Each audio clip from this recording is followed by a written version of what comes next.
righty. And now yesterday, as I like to help along with, is that I'd like to bring you a weather report. Come on up, bam. And heck, Fed show logs, everybody. And let's I wonder if I go back to Google. Oh, there we go. Yep, there's weather.gov right up at the top. Bam. And bam. Come on, go to it. Now, currently over California, things, what the heck? Look fine south of us, but where we're at and to the north, we're currently having a heat advisory, Sacramento, Yolo, Solano County, up along the foothills, out into Nevada, northwestern Nevada. Then you go up the West Valley, Sacramento West Valley, top of the state, and southwest Oregon. They are under a red flag warning. That seems kind of loud there on the microphone. Wait, that's coming across barely right there. So let us go to get the local weather report. Yesterday's looked like it was going to be pretty warm. Today wasn't too bad, but boy, oh boy.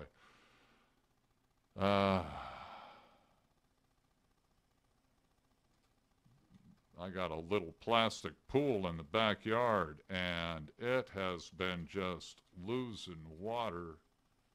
Not that it leaks, it evaporates rapidly.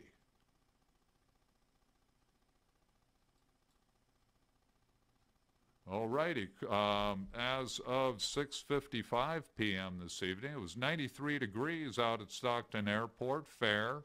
Humidity at 24%, and that's why water evaporates. Wind is out of the northwest at 12 miles per hour. Barometer's been being stable the past 24 hours at 29.93 inches of mercury. Dew point, we won't be seeing any. It's at 51 degrees. Visibility is at 10 miles, some haze in the sky. And the heat index is only at 90 degrees because of the low humidity. And continuing to march, that's an Army term. Tonight's going to be clear with a low of 65. Tomorrow, 100. And that's when the heat advisory starts, about midday.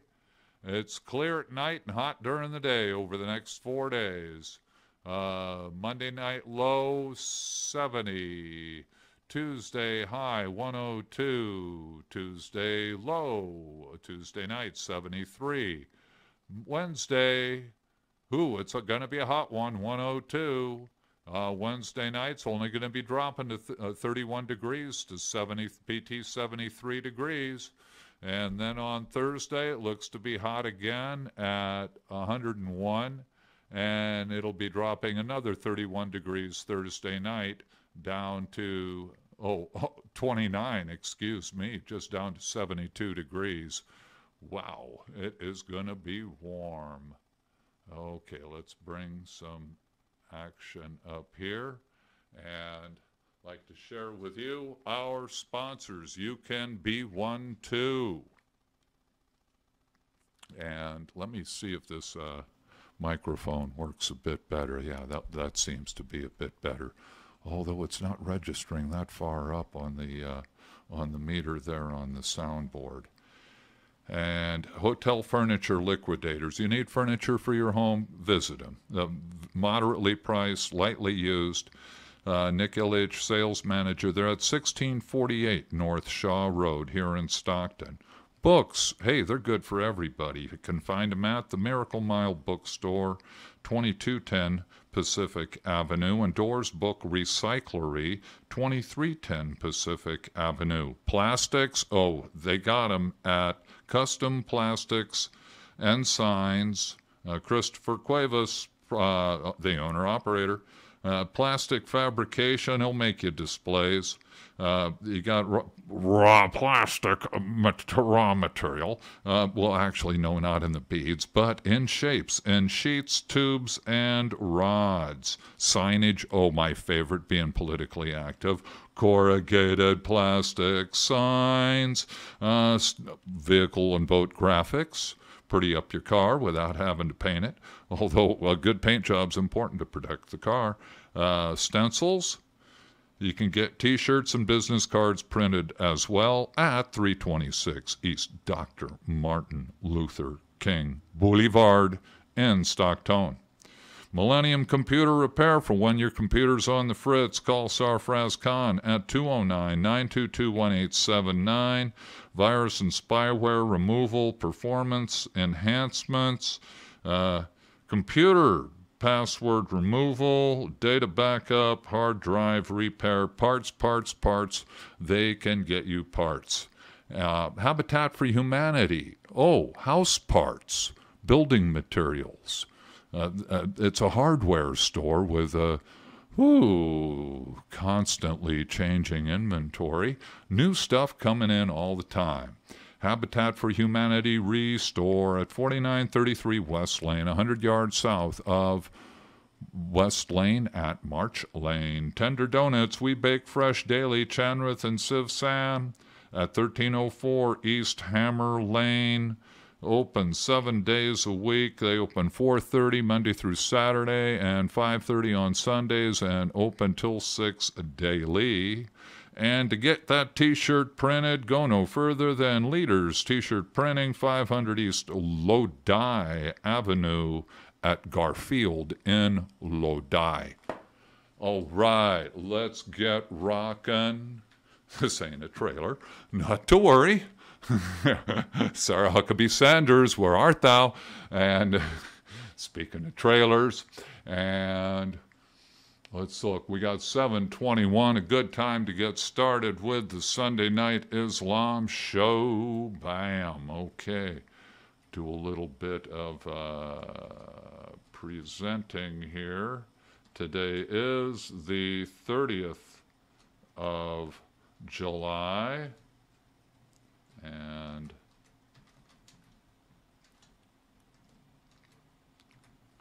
all righty, here we go. 3, 2, 1, 0. Hero. Good evening, Stockton and planet Earth. This is the Sunday Night Islam Show on the voiceofstockton.org, soon to be KXVS 92.1 FM. For Stockton Community Radio, where we're doing University of the Air full content presentation of Islam. Yeah, it started in the 7th century. That's where we're going. Right on back there, getting in the Wayback Machine. That can also teleport us to the Hijaz. So I don't understand Arabic, though. Well, figuratively speaking, we're going to bring what was there up to us in the form of the printed word. And let me get our microphones up and running. And we got green and white, fight. So big yellow. You're not in the game, so let's all head on over. Head on over, Rover. Let Jimmy take over, to quote Jimi Hendrix. And changes at the station. We,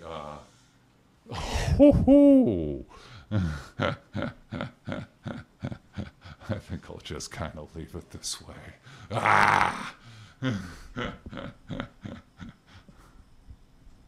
Yes, I'm a very important person.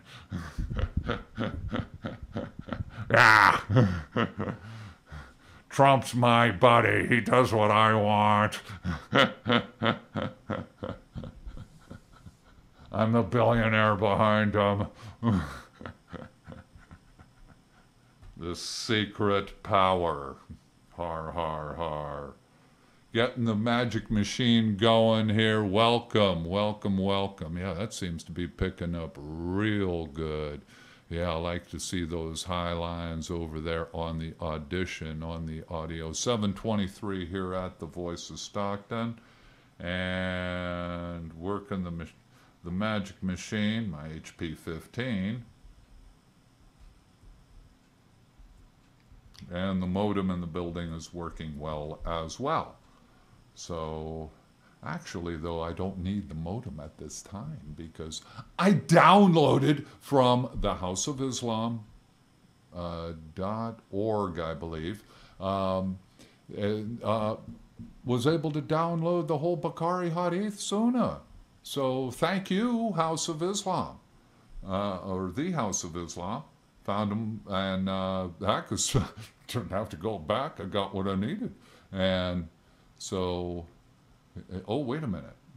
Yeah, I was going to boop, boop, double click Liam.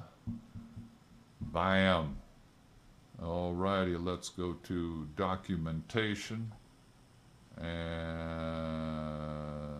yeah, there we go. Got a lot of interesting stuff here. Of course it's interesting. It's my stuff. All righty. Open Sesame. Here we go on that magic little E. What the heck? I don't... Oh, there we go. Yeah. Sahih Bukhari, translator M. Musin Khan, and that's Mohammed Khan. Everybody uses the same guy. You know, so it's okay. It's kind of single source because, well, I don't have, it's out in the big room. My printed edition, it's a summarized edition. It's half Arabic, half English. Doesn't have all the, every one, but it does have all the books. Some of the books only have 3 of like 10 or, 7 of 50. It's the same translator.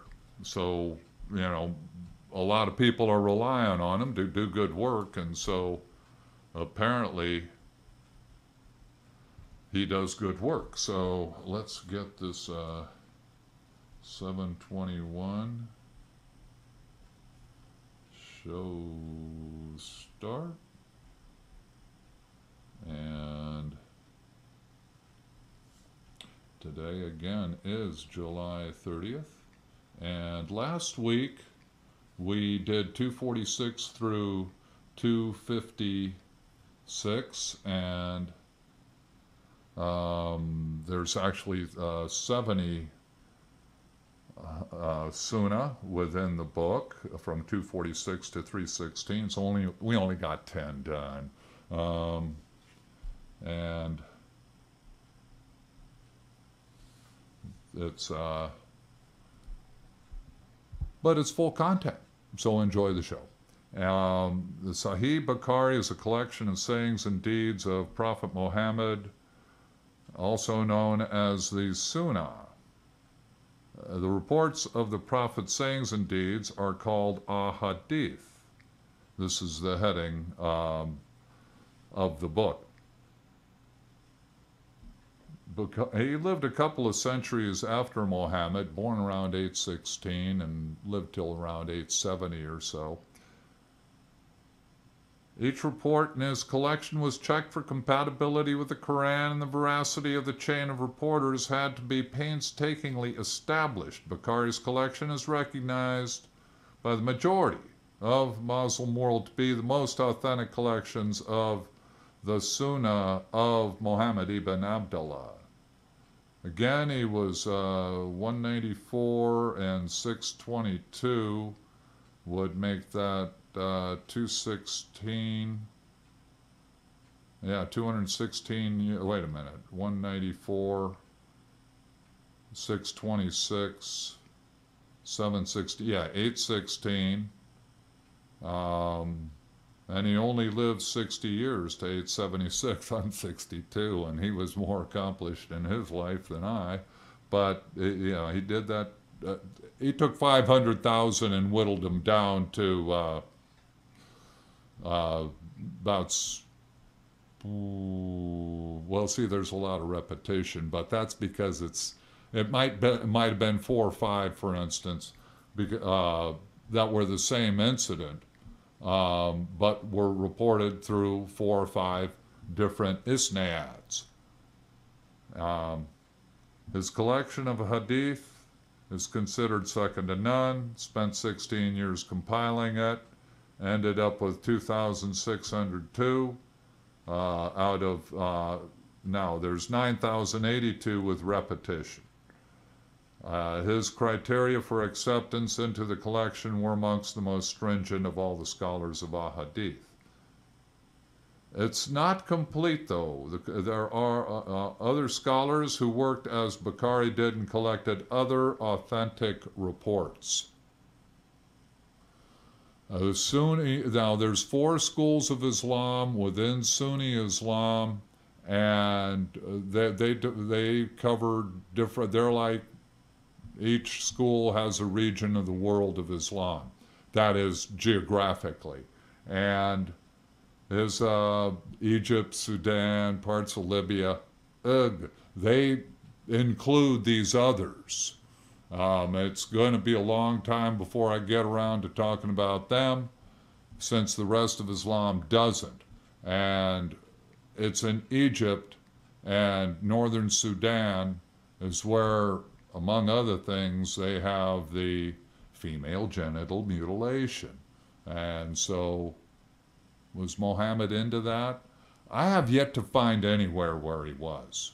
Now, he's into shaving, but that's different from mutilation. So that's a subject, so that's where I stand on that. But I'm a Christian, so it's not for me, not really required to take a stand to argue with other Muslims, because I'm not one. But it's important for people to know stuff so they have understanding, and that's why I do this. It's not just cut and dry. Book 60, heading to book 74. Just rapidly scrolling through these 1,700 pages. Oh, okay.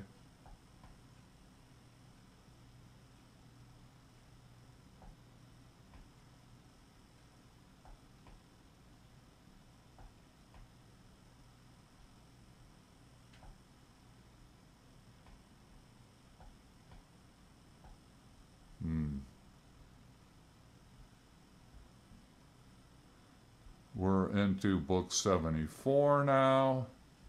Scrolling, scrolling, scrolling, and scrolling. Closing in on it. 257. Volume 8, book 74, number 257. Let's get going. And here we are. Narrated by Aisha.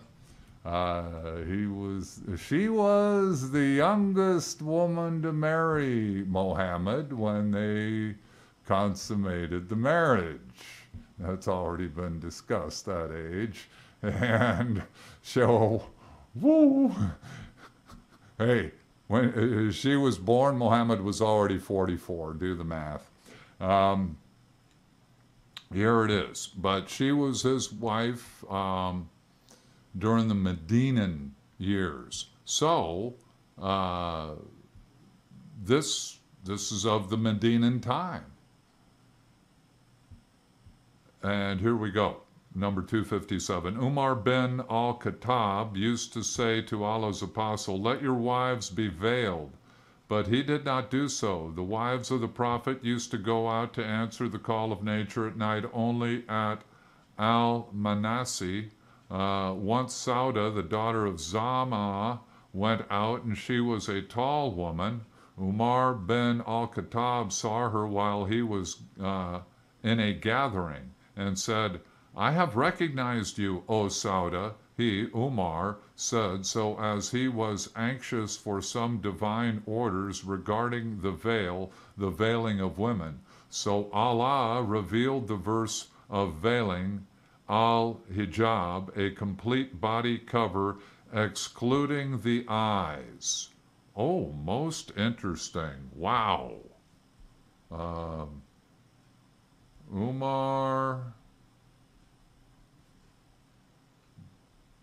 who went on to be a caliph in the late 630s,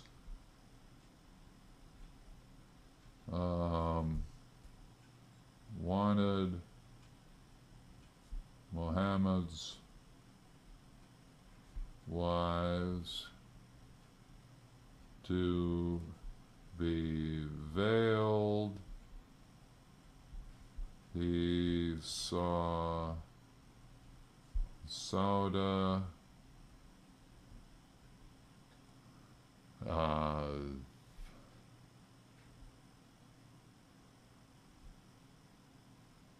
leave her quarters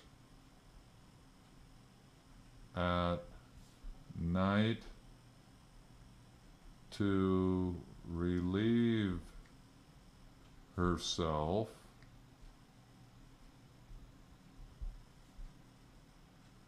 He spoke to her from afar, and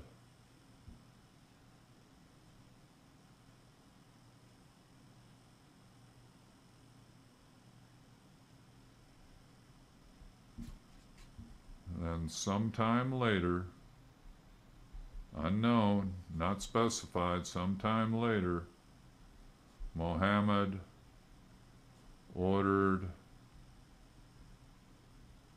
his wives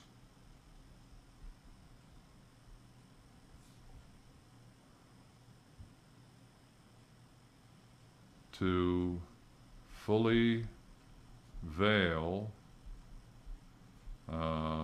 also known as,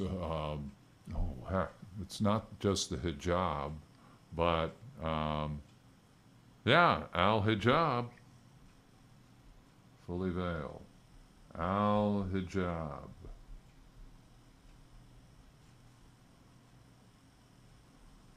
Fully covered except for their eyes. And see Volume 1, number 148. Oh boy. 258. So there's a big one for this evening, folks. Told you it was full content. Some are mundane, but some others, whoo! 258. Narrated Saul ben Saad, a man peeped through a round hole into the dwelling place of the prophet while the prophet had a midday, an iron comb, with which he was scratching his head. The prophet said, "Had known you were looking through the hole, I would have pierced your eye with it." In other words, the comb. Oh boy, he don't like peeping Tommies.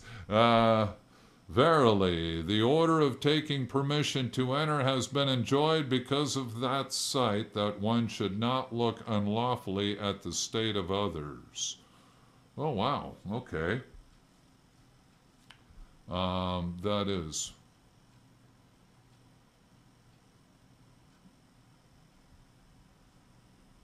A Muslim is to ask permission to enter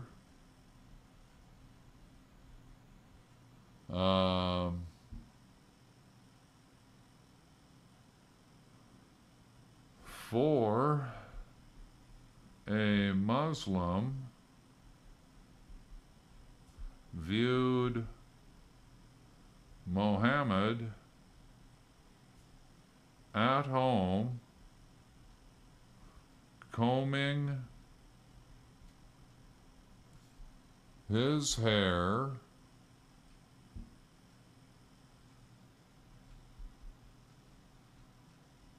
through a door peep hole. Muhammad was offended by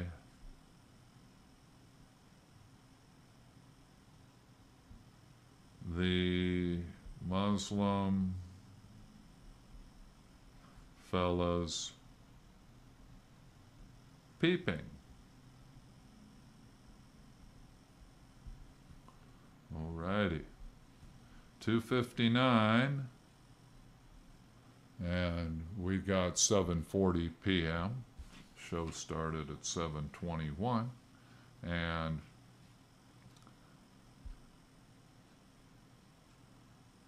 narrated Anas bin Malik, a man peeped into a room of the Prophet. The Prophet stood up, holding an arrowhead.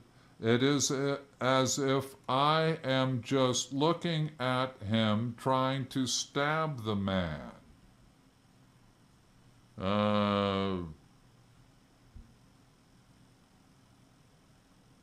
Similar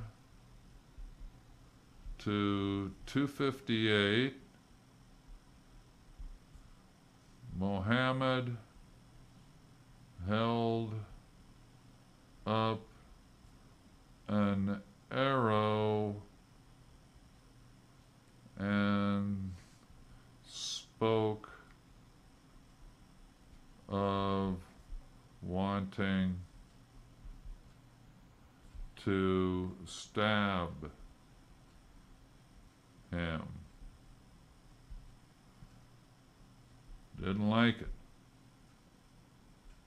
Well, it's kind of weird if somebody just comes up and looks at you and you're not too sure. You know, if you're friendly, you announce. As a matter of fact, you announce as you're approaching, you know. This is a man of authority. You know, the people let him have it. Or that, you know, the people around him respected him. So it's not really very respectful, and therefore, one has to wonder, you know, what's the intent? You know, if you've lived long enough, you know, not everybody who comes around you has positive intents. Book number 260, narrated Ibn Abbas, I have not seen a thing resembling lamam, that is minor sins in parentheses, that what Abu Huraira narrated from the Prophet, who said, Allah has written for Adam's son his share of adultery, which he commits inevitably. The adultery of the eyes is the sight, to gaze at a forbidden thing. The adultery of the tongue is to talk, and the inner self wishes and desires and private parts testify all this or deny it. All righty.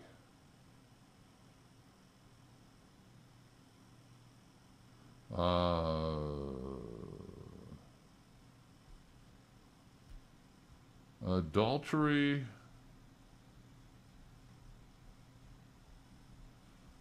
man inevitably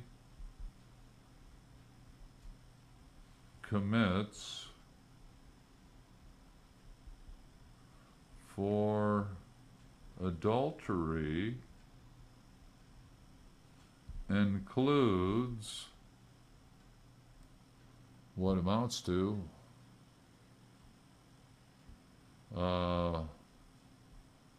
yeah, Yeah, lustful viewing.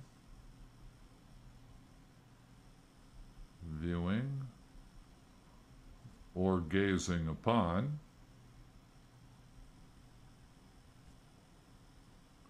As a matter of, or gazing upon, lustful talk.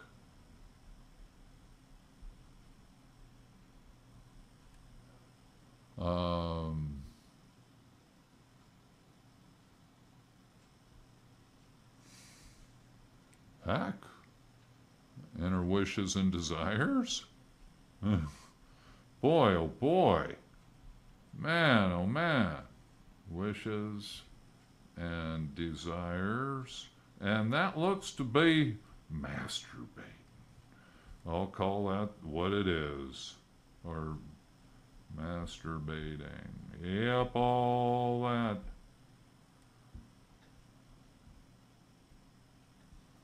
Okay. My. All is not well in the world when people lust. That's a pretty broad definition of it. That's in thoughts and words. Adultery itself is an act. And so that's really stretching things to call it that. But that's what's there. And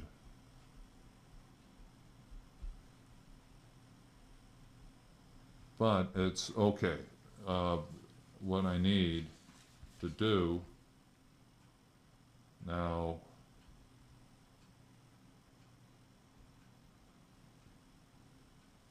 viewing, gazing, talk, wishes, desires, and also that fifth thing, those are minor sins. Adultery itself is a major sin, but those are minor sins. That's the application of the lamam.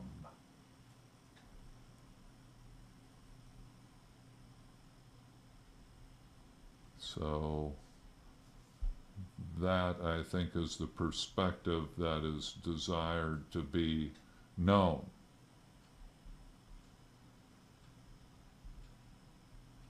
They're a lower order of sin. Okay, we're in Volume 8, Book 74, asking permission. A lot of this is from the Medinan era, but it's how to get along with others. You know, the most effective, morally upright ways. We're already at 7:46 p.m. Things are just flying when you're having fun.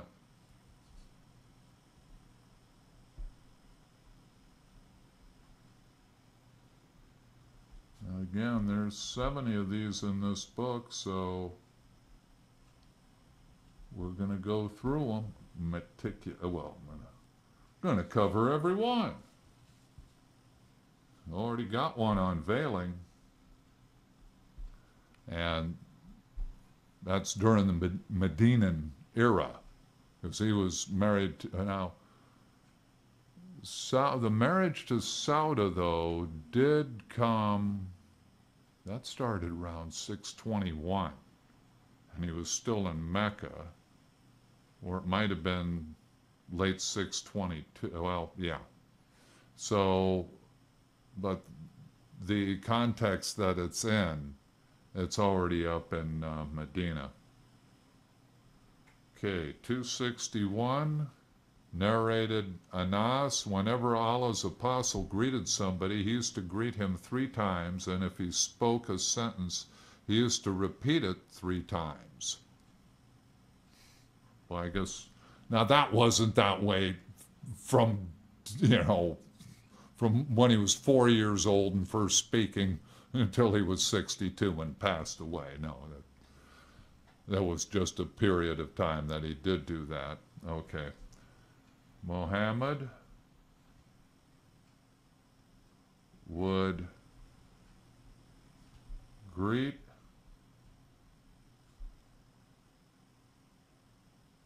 someone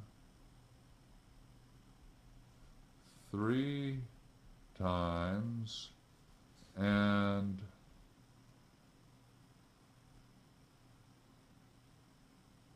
sentences he spoke 3 times each. That may have well been only during particular functions as well.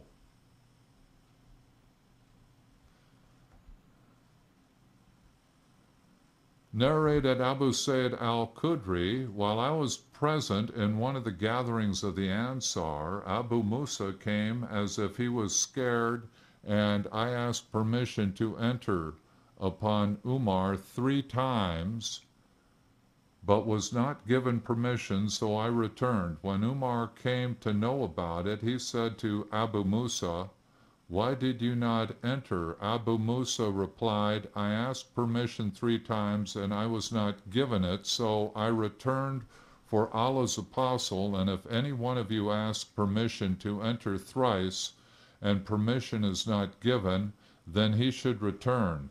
Umar said, "By Allah, we will ask Abu Musa to bring witnesses for it." Abu Musa went to a gathering of the Ansar and said, "Did any one of you hear this from the Prophet?"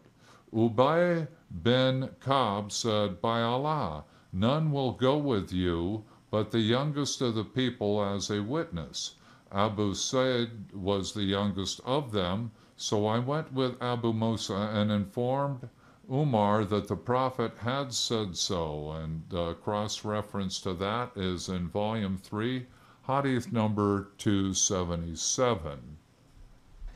And I'm sounding good in my own ears, but the soundboard is not picking up as well as I would like it to pick up.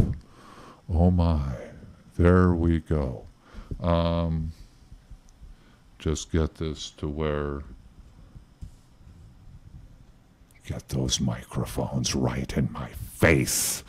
To say, okay. Going to lead this with cross-reference, Volume 3, number 277 on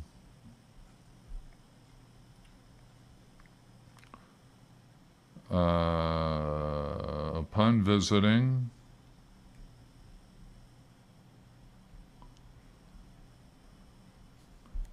a Muslim may request entry up to 3 times. And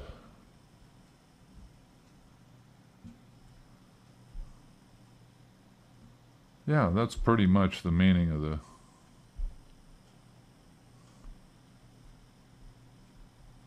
of that sunnah. 263, narrated Abu Huraira, I entered the house along with Allah's apostle. There he found milk in a basin. He said, "O Abu Hur, go and call the people of Sufa to me." I went to them and I invited them. They came and asked permission to enter, and when it was given, they entered. And now put a cross-ref here. Would be Volume 8, number 459. And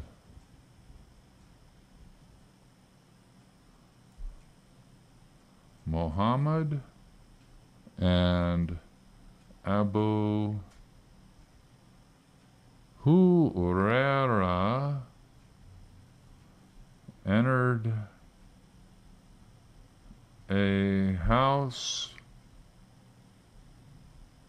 milk was in a basin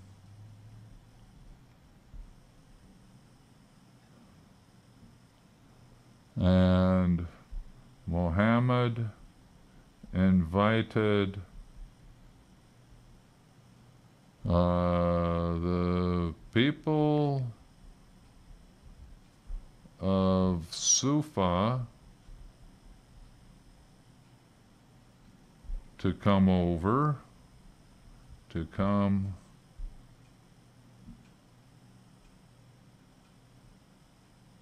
they did.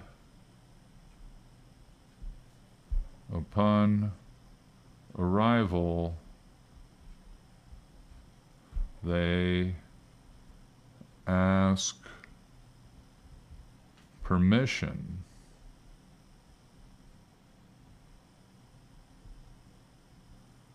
to enter. Courtesy lessons, courtesy standards. 264. Narrated Anas bin Malik that he passed by a group of boys and greeted them and said, "The Prophet used to do so." Anas bin Malik passed by a group of boys and he greeted, don't mean to put that there, he greeted them and told them Muhammad used to do so. 7:55 p.m. You are webtuned to thevoiceofstockton.org. 265. And it's about a 7-liner. Narrated Abu Hazim, Saul said, "We used to feel happy on Friday." As I asked Saul why, he said, "There was an old woman of our acquaintance who used to send somebody to Buda'a," that is, Ibn Muslama said Buda'a was a garden of date palms at Medina. She used to pull out the silk, a kind of vegetable, from its roots and put it in a cooking pot, adding some powdered barley over it and cook it. After finishing the Jumu'ah, that is Friday prayer, the Jumu'ah prayer, which is just Friday prayer, we used to pass by her and greet her, whereupon she would present us with that meal. So we used to feel feel happy because of that. We used to have neither a midday nap nor meals except after the Friday prayer. And you can cross-reference that in Volume 2, Number 60. Okay.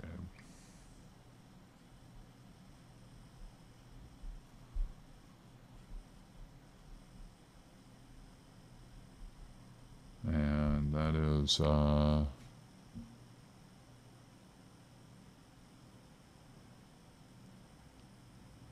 and voodoo, old woman acquaintance,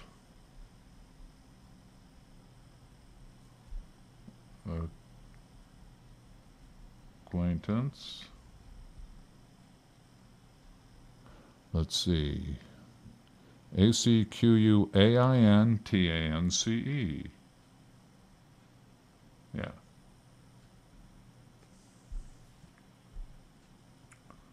On Fridays would cook bling bling silk and powdered barley.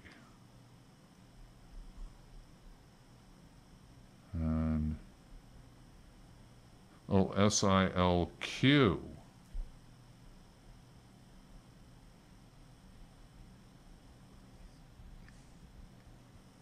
Would cook silken powdered barley and serve it to Muslims coming from the mosque.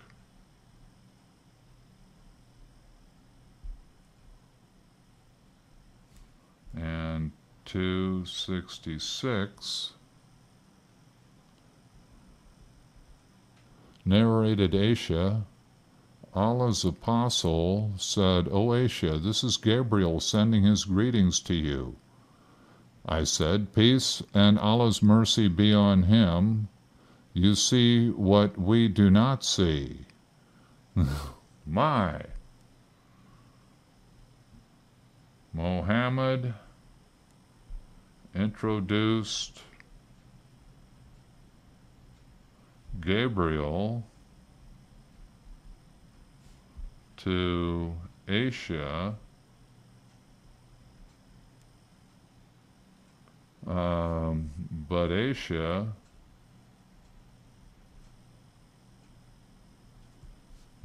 did not see Gabriel. And only Muhammad did. Apparently, she didn't hear him either. 267. Up 8 p.m. You are webtuned to thevoiceofstockton.org, webcasting from the John Moriarty Studio, 231 West Bedford Road, Stockton, California.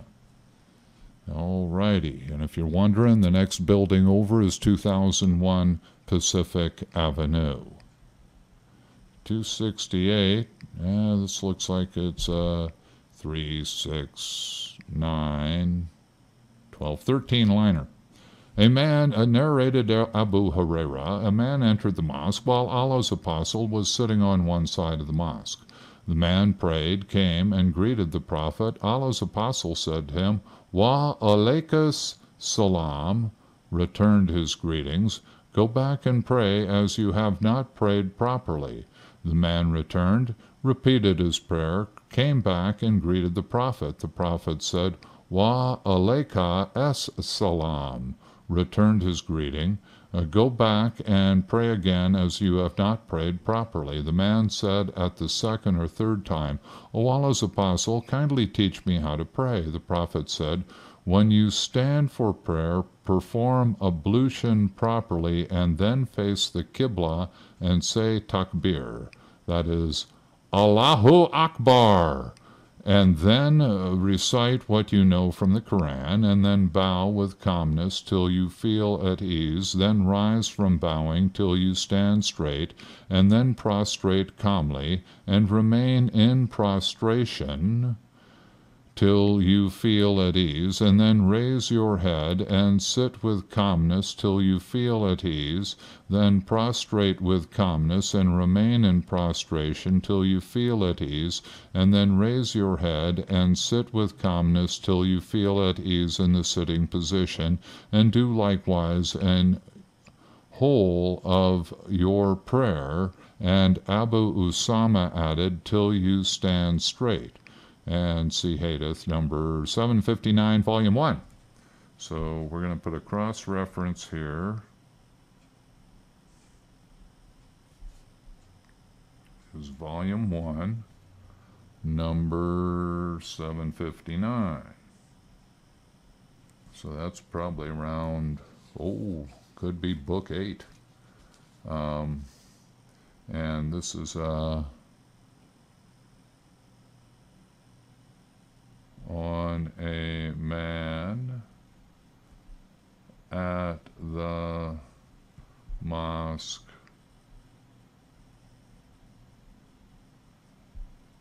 Learning how to pray from Mohammed, and that is stand with calmness,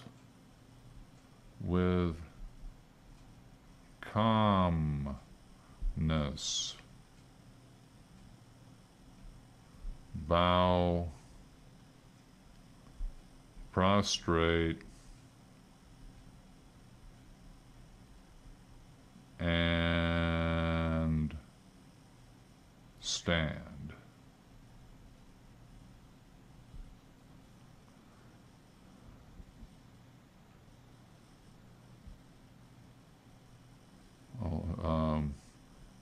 Also, head raising.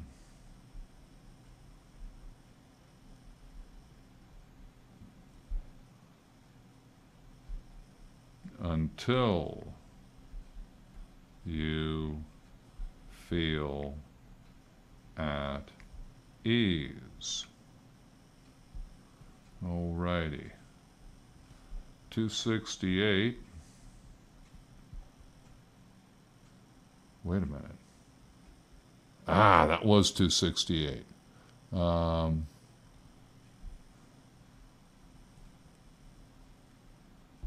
Alrighty, 267, narrated Jabir, I came to the Prophet in order to consult him regarding my father's debt. When I knocked on the door, he asked, who is that? I replied, I. He said, I, question, and repeated it as if he disliked it. And Jabir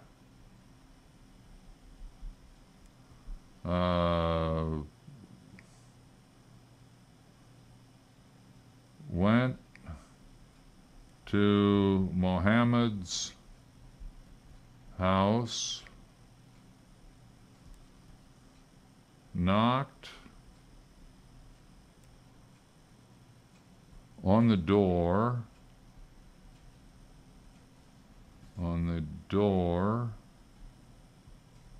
Muhammad asked, who is it? Jabir answered,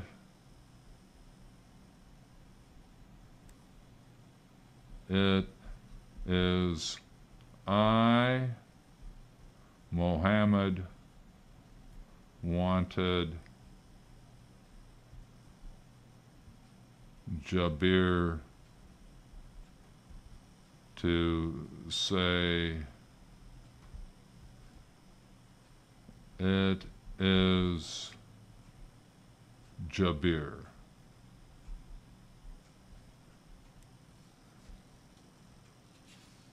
Sounds good to me. Matter of courtesy. Man, I don't have to tell you who I am. Because I'm way cool. You's a nobody. Don't work that way. That's not courtesy.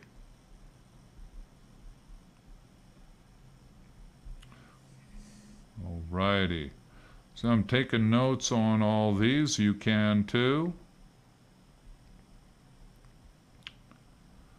The most controversial one for this evening so far has been the veiling. Started out with it at 257. That is the right there for the Prophet's wives to be fully veiled when they go out in public.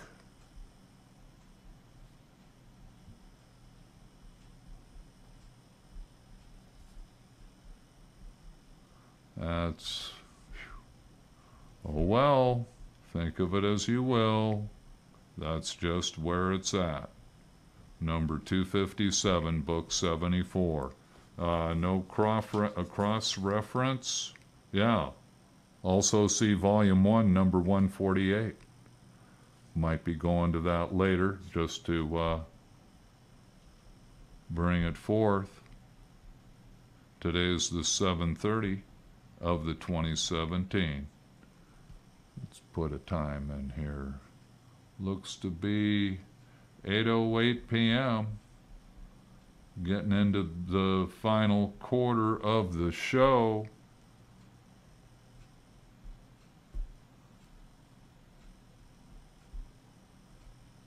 Bringing it to you full content. No stone left unturned. And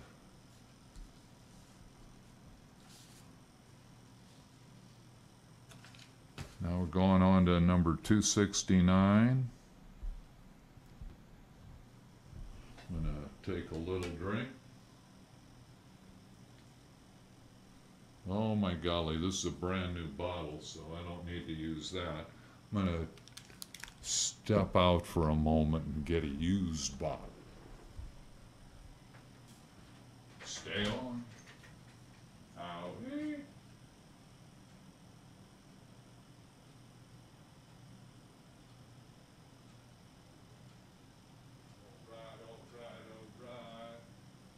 Yo, yo, yo, and here we go.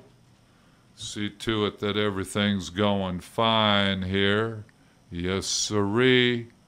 Yes, sirree. Come on, computer, come up. Okay, doing good. Got 810. 810, we're at it again.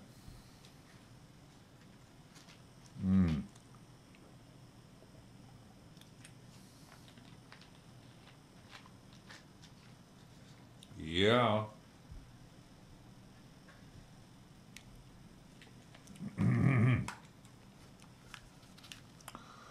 All righty, Mr. Lighty. Narrated Abu Hurairah, the Prophet said, and then raise your head till you feel at ease while sitting. Oh, okay, that's kind of an addition. 268. Continued.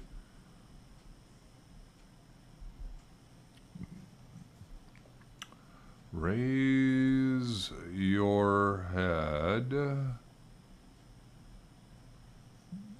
until you feel at ease while sitting.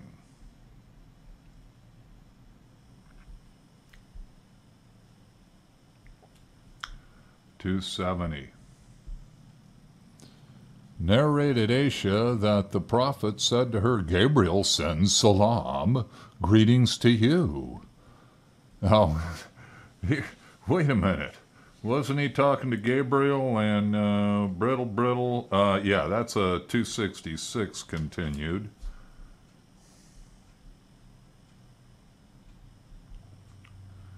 And she replied, Wa alayhi as salam wa rahmatullah. Peace and Allah's mercy be on him. Gabriel told Muhammad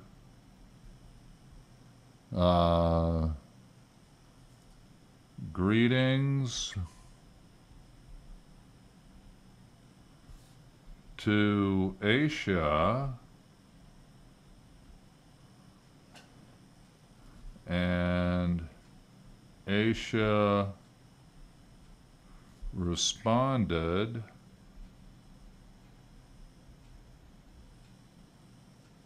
peace and Allah's mercy be on him.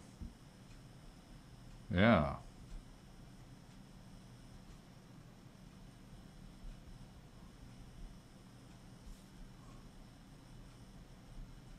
Peace and Allah's mercy be on him. So she was addressing Muhammad to tell that to Gabriel. Wait a minute, she's supposed to believe that he was there. Well, maybe she wasn't certain in that. The way she lived out her life, it's she conformed. 271, narrated Urwa bin Az-Zubair. It's a longie. Let's see, 3, 6, 9, 12, 15, 18, 21 liner. Usama bin Zayd said the Prophet rode over a donkey with a saddle underneath which there was a thick, soft Fatakia velvet sheet. Usama bin Zayd was his companion rider, and he was going to pay a visit to Sa'd bin Ubadah, who was sick, at a dwelling place of Bani al-Harith bin al-Khazraj, and this incident happened before the Battle of Badr. This is around 625 of the Common Era. The Prophet passed by a gathering in, so it's the Medinan era, passed by a gathering in which there were Muslims and pagan idolaters and Jews, and among them there was Abdullah bin Ubay bin Salul, and there was Abdullah bin Rawaha too. When a cloud of dust raised by the animal covered that gathering, Abdullah bin Ubay covered his nose with his rida, that is his sheet, and said to Muhammad, "Don't cover us with dust." The Prophet greeted them and then stopped, dismounted, and invited them to Allah, that is, to embrace Islam, and also recited to them the Holy Quran. Abdullah bin Ubay bin Salul said, "Oh man, there is nothing better than what you say, if what you say is the truth. So do not trouble us in our gathering. Go back to your mount or house, and if any one of us comes to you, tell your tales to him." On that, Abdullah bin Rawaha said, "O Allah's apostle," that's in parentheses, "come to us and bring it what you want to say," in parentheses, "in our gatherings, for we love that." So the Muslims, the pagans, and the Jews started quarreling till they were about to fight and clash with one another. The Prophet kept on quieting them till they all became quiet. He then rode his animal and proceeded till he entered upon Sa'd bin Ubadah. He said, "O Sa'd, didn't you hear what Abu Habab said?" He meant Abdullah bin Ubay. He said, "So-and-so." Sa'd bin Ubadah said, "O Allah's apostle, excuse and forgive him, for by Allah, Allah has given you what he has given you." The people of this town decided to crown him as their chief and make him their king. But when Allah prevented that with the truth which he had given you, it choked him, and that was what made him behave in the way you saw him behaving. So the Prophet excused him. And let's see who that was. Abdullah bin Ubay.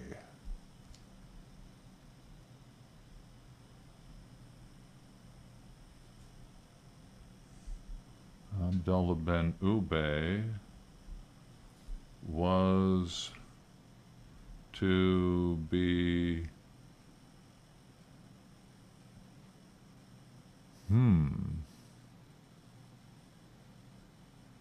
chief where? These are mainly people's names.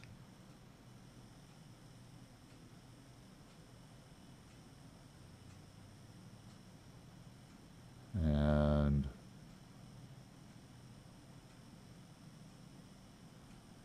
was to be a chief among the pagans at Medina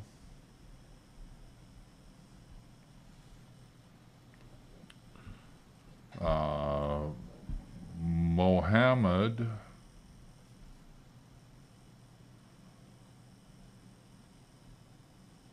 had taken that position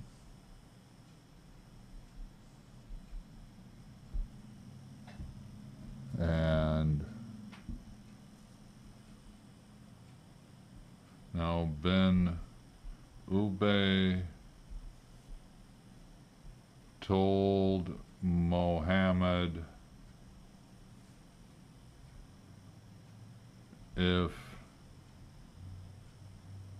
he, Ubay, wanted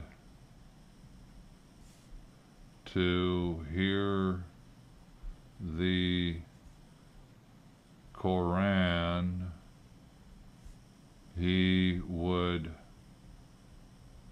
go to Muhammad's house to hear the Quran there.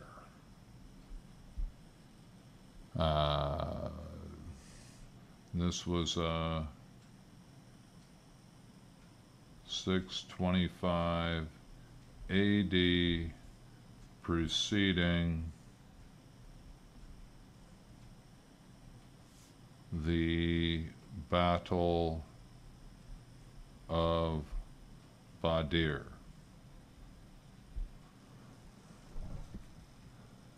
And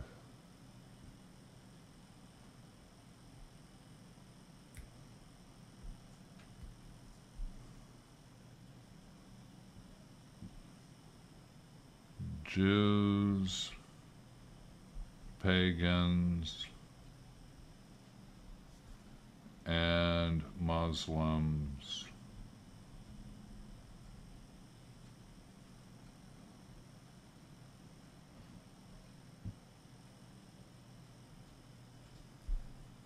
had gathered,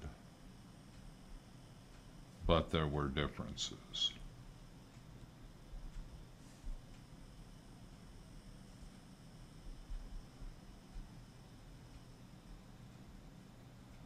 Alrighty, continuing to march.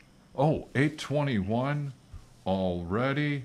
Okay, folks, well, we made it from 257 to 271 this evening, and we'll be back at it next Sunday with more for you here on the Islam Show.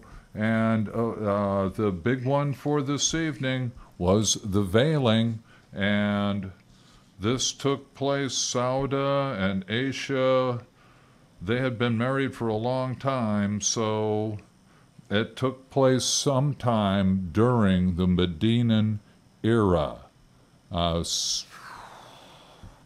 Probably kind of like later on, but it probably after 627, but it's hard to say with what's there. I can't say that with certainty. So thank you for listening, and those of you on YouTube and Facebook, thanks for watching. Went with the four-way screen, got all four cameras pointed this way, and didn't push any buttons to make an alternative.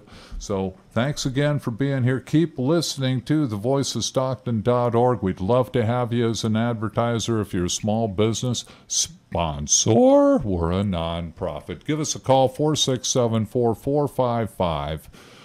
And obviously, we're on the web, thevoiceofstockton.org.